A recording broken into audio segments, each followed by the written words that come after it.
Lise, j'avais 12 ans. Elle en avait bien 16. Elle était grande et moi, j'étais petit.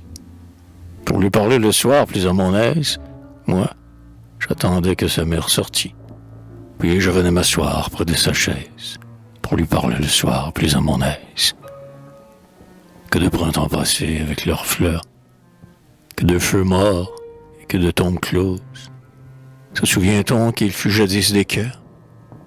Se souvient-on qu'il fut jadis des roses? Elle m'aimait. Je l'aimais. Nous étions deux purs enfants, deux parfums, deux rayons.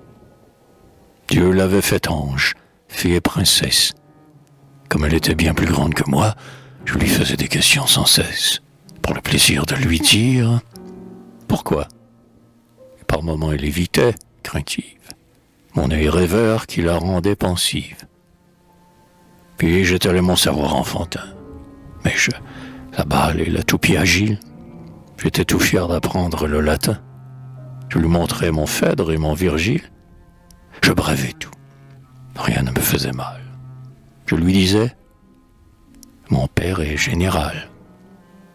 Quoi qu'on soit femme, il faut parfois qu'on lise, dans le latin, qu'on épelle en rêvant. Pour lui traduire un verset, à l'église, je me penchais sur son livre souvent. Un ange ouvrait sur nous son aile blanche, quand nous étions à Vêpres le dimanche. Elle disait de moi, c'est un enfant. Je l'appelais Mademoiselle Lise. Pour lui traduire un psaume, bien souvent, je me penchais sur son livre à l'église.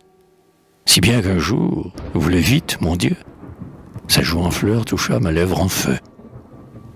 Jeunes amours, si vite épanouis, vous êtes l'aube et le matin du cœur. Charmez l'enfant, extase inouïe. Et quand le soir vient avec la douleur, charmez encore nos âmes éblouies. Jeunes amours, si vite